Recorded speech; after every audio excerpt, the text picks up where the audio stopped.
Day 17, Log 1A. It's been 17 days.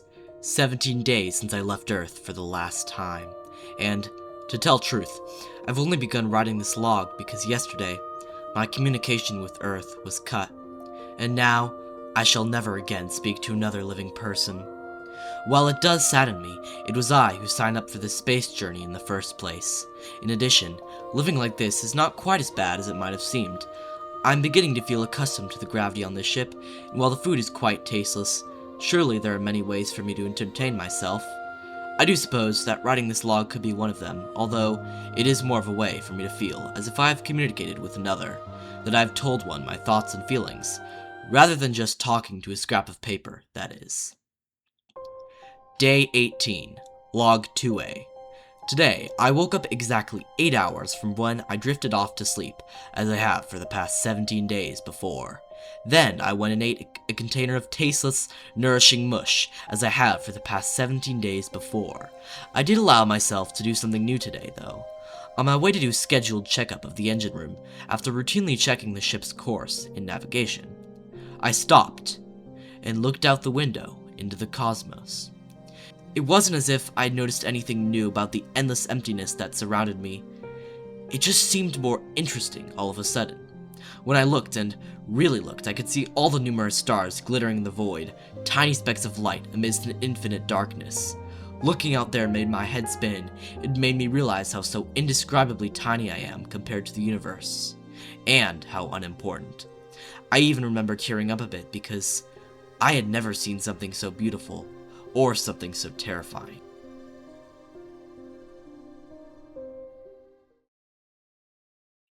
Day 21, Log 3A. I do not think I shall find myself writing a log every day. After all, most days involve nothing interesting to write about.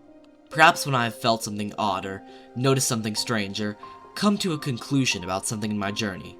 Perhaps when one of those or something other happens, I will have something to write about. In fact, writing merely to tell this thoughtless, wordless piece of paper that will never respond about something so trivial is likely useless.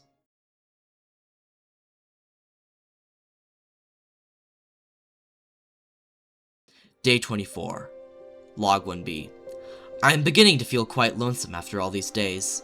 Every morning, no, mornings don't exist. In fact, what is even a day? 24 hours, I suppose, but indeed, I must wake up and remember where I am, and where I am not, and that no one is with me. I know that humans are not meant to survive in long periods of solitude, so perhaps soon I will fall into madness. If I haven't already, at least.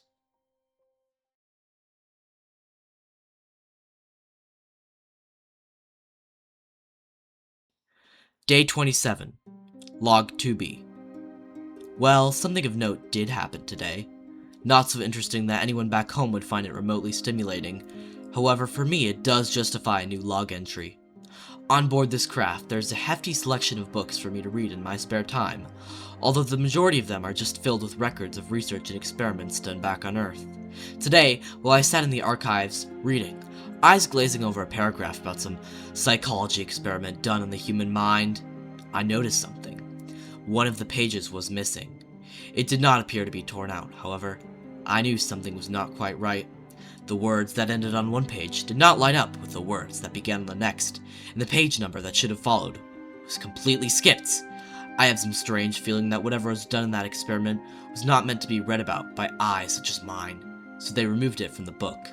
I can only guess that something terrible and inhumane happened to the child they were testing on. It makes me sick to think about it, and it makes me realize that I am just the same. If I die, will the government care? No. They will just send another to take my place. To leave their home in a metal coffin, and to suffer from loneliness, and to descend into insanity, as I likely will, if I keep living this way. Day 32. Log 3B. Often these days, when I look out into that vast, empty void that is space, I am filled with an all-consuming loneliness. To know that I will never see or speak with another human ever again, it fills me with an unbearable sadness. Oh, how I wish to be back on Earth. How I long for those sweet summer days, frolicking in the park with friends, but it is too late. I am already too far gone this voyage. I can never go back, and those days are behind me as well as my home.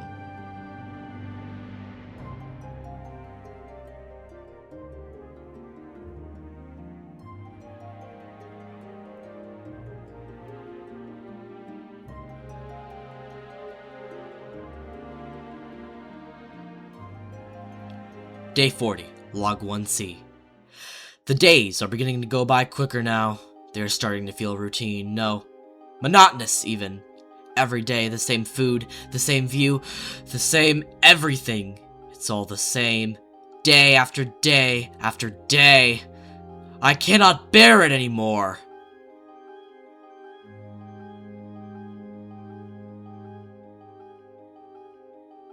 Day 45, Log 2C.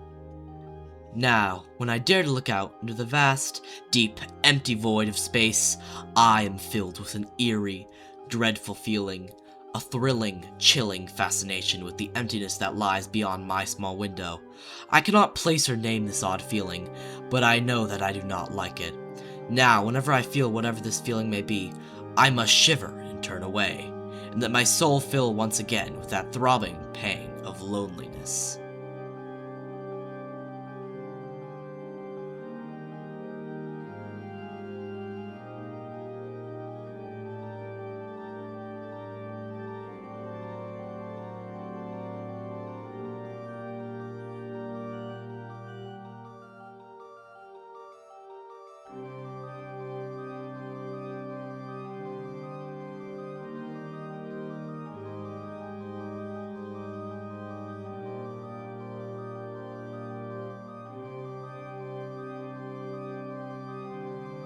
Day 48, Log 3C.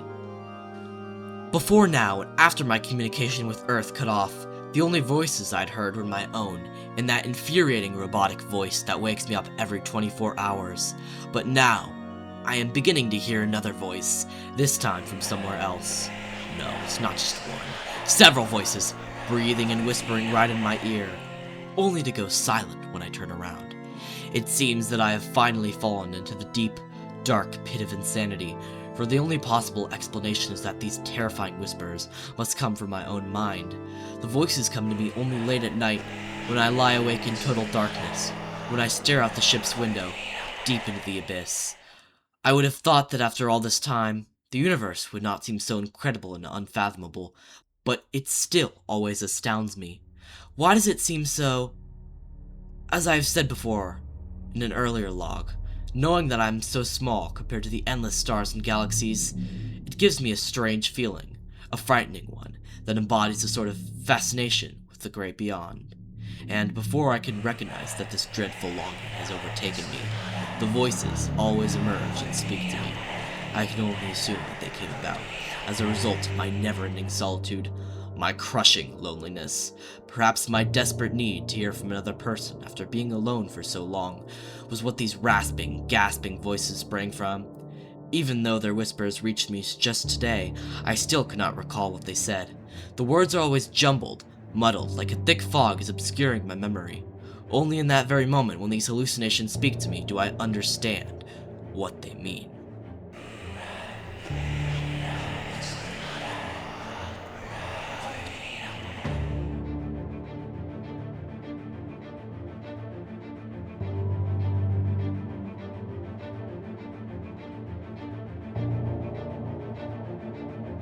Day 55, Log 1D. Why do these terrible voices keep tormenting me? I have tried to ignore them, truly I have, but they have gotten more bold as the days go on, distracting me from my routine tasks, whispering in my mind when I sit down in the archives to read. It is maddening. although I am sure I must have gone mad already with all these hallucinated voices talking to me. I feel as if soon enough I will be able to recall what they say to me, but not now.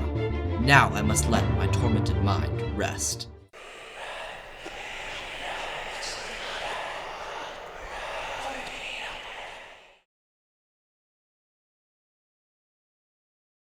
Day 57, Log 2D. Today, I thought I saw another human on this ship. It was only a shadow in the corner of my eye as I was passing through the hallway, but it still sent a chill down my spine. I dashed around the corner, only to find that the person had disappeared. Only a moment later did I realize that the figure I'd glimpsed was but a figment of my imagination. First the voices in my head, and now this? What will I imagine next? Perhaps I will begin to think that I'm back on Earth and will see and speak with all the ones I knew and loved in my mind, driven to a state of total delusion. That, at least, will be a mercy.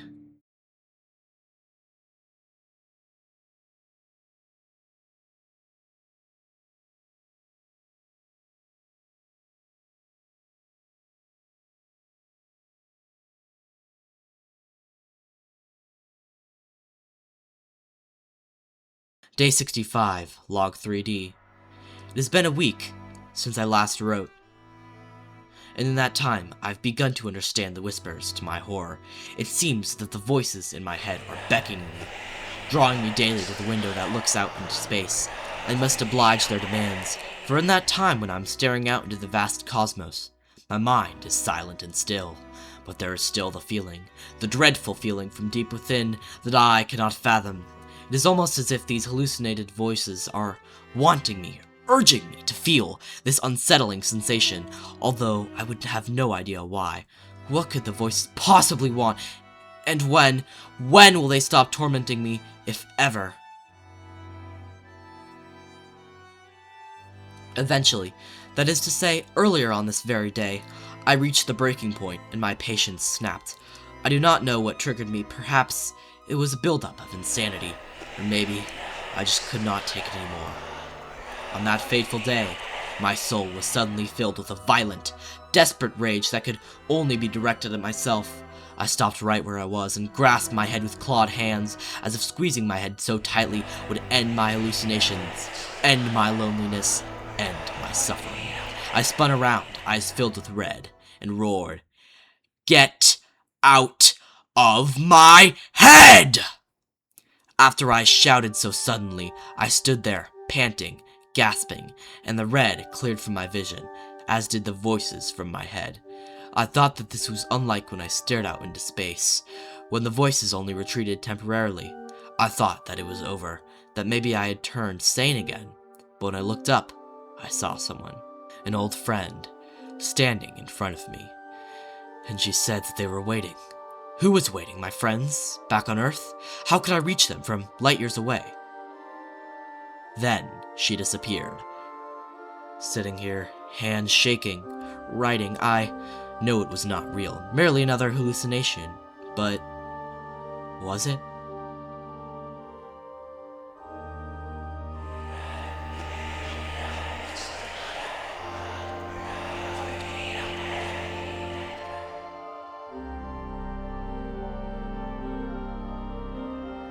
Day 66, Log 1E. The voices are no longer whispers. I can hear them clearly, and they are the voices of my friends who I will never see again. After being isolated for so long, over 2 months, after suffering, fearing, dreading that feeling, I can finally know peace. The voices might not be real, but they are right. They were always right, leading me, showing me the way, showing me where I can finally rest. Nothing matters. If I don't do my tasks, the engine could fail. If I don't do my tasks, I could crash into debris and die. But so what? What is even left for me in this life? At least, if I let myself fall into the void, they will be there to greet me, won't they? No, they don't lie. The voices were infuriating, but they never lied, and so they won't lie now. They will be there, on the other side of the chill. The government will send another, but I could care less. I would rather die, looking out at the glittering stars, amidst it all, amidst the beauty, than spend another day in this wretched metal coffin. Finally, I will know peace. I will know peace. This is my last log.